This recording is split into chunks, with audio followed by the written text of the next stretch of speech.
Hey there, it's me, the Broadway radical, I guess. So, a Dear Evan Hansen summary and analysis video is on the way, but since it is National Mental Health Month, and since that ties into the themes of the musical pretty well, and since I'm a person for whom mental health is like a big deal, I thought it would be cool if I did like its own video, because there are things that I wanted to talk about that I couldn't fit into that. So I've heard a lot about the Netflix series 13 Reasons Why that came out recently, and there's been a whole thing about it, and the connection between that and Dear Evan Hansen, because they're both talking about teenage suicide. And it seems pretty apparent that the both of them portray how bad it can be to have these problems and go through life and go through high school thinking this is it, this is all it's going to be. They do a lot to depict with accuracy, more or less, how the problem looks, but not how the solution looks.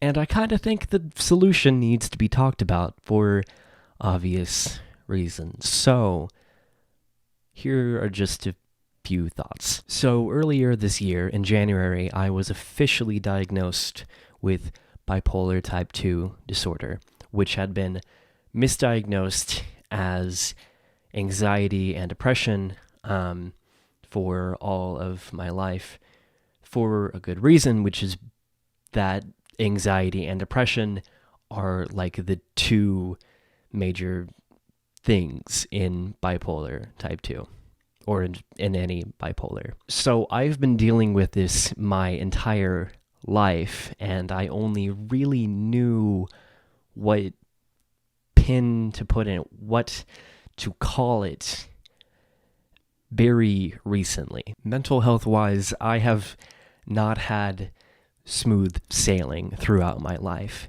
and especially in high school, I had a really rough time.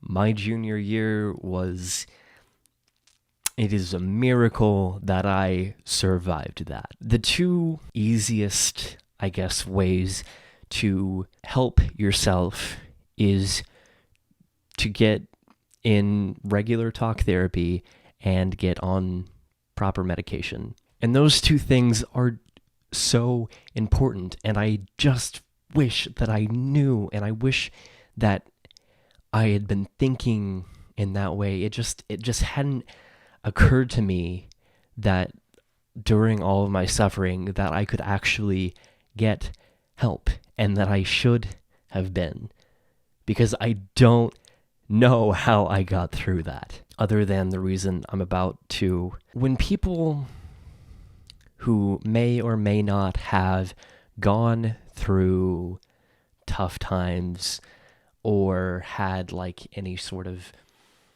real like mental illness problems, or maybe have had a rough patch but not that rough, they say to you these things that are nice and aren't untrue, but you've heard them a million times. At least I have heard them a million times. Like the same, like, don't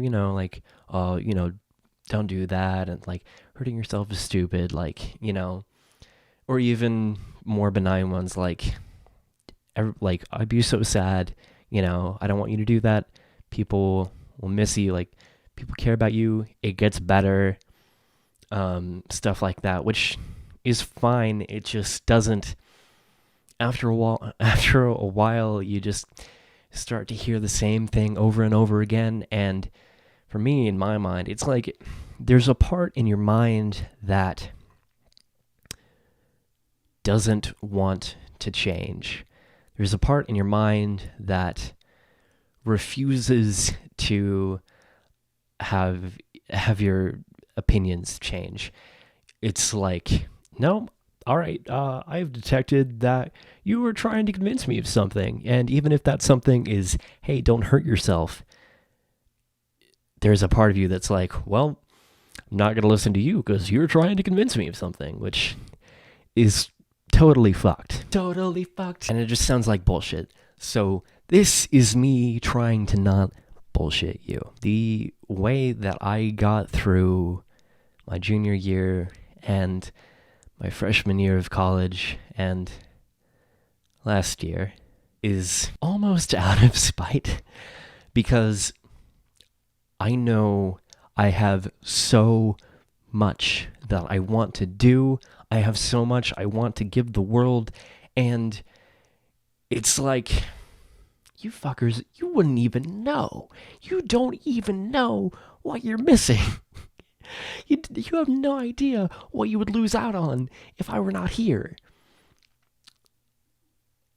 And it almost got to a point like to me, like at yourself, like, you fucker, they don't even know. They don't even know the things that you're going to bring into this world, and things that are more than talking about musicals on a YouTube channel, which, I mean, is fine. But it's a thing that wouldn't have existed if I had not put the razor down. So, but it's like, there's so much that I want to do. If you're like me and you want to change the world and other cliche sounding shit like that, and you want to be the change you want to see in the world, even more cliche sounding shit like that, you have to like be alive. You have to be around to do it. I know. Sucks, right? Here's a tangent. Okay. Here's a slightly related tangent. When I was younger, I never got the point of self-harm. I was like, why are these people like cutting themselves? Like, what does that accomplish? You know, it was fucking stupid. Like, oh, if you want to kill yourself, we'll just like, die for a cause. I was like, which looking back is like, what the fuck is wrong with you, kid? Later I learned that, at least for me, it was a very clear cry for help. It was a very clear, someone save me. In my life, nobody did. At least not really. One time someone tried, but, they weren't around. They were halfway across the country, and there wasn't a lot they could do. And then eventually that person just faded out of my life because they had a new one. I'm out of college now, so, and all my friends have moved away. So I basically have like no social circle anymore. And the reason I'm telling you any of this is not because like, oh, poor me or anything. It's just that I've been through shit, but I'm still here. And I don't know if it's so much that it's gotten better, but I've gotten better at dealing with it. And that will be true for you too. Even if it doesn't get better, which, like, if you're in high school, it gets fucking better, because high school is hot garbage. You get better at dealing with it.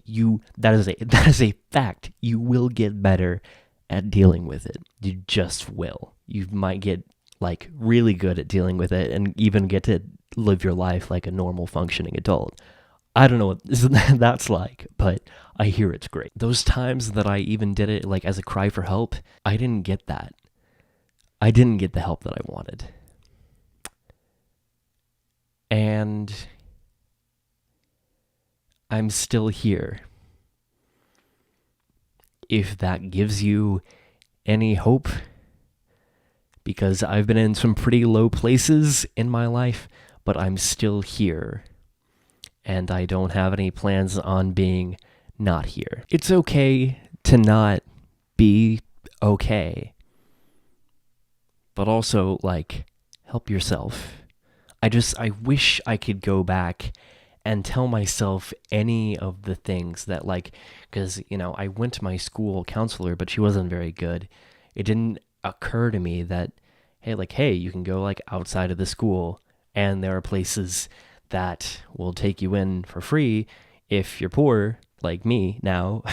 You can get help. You can get medication and therapy, which are like the two biggest things. And let me tell you also, just to tie this back into Dear Evan Hansen, like the top two things in no particular order, like medication and talk therapy.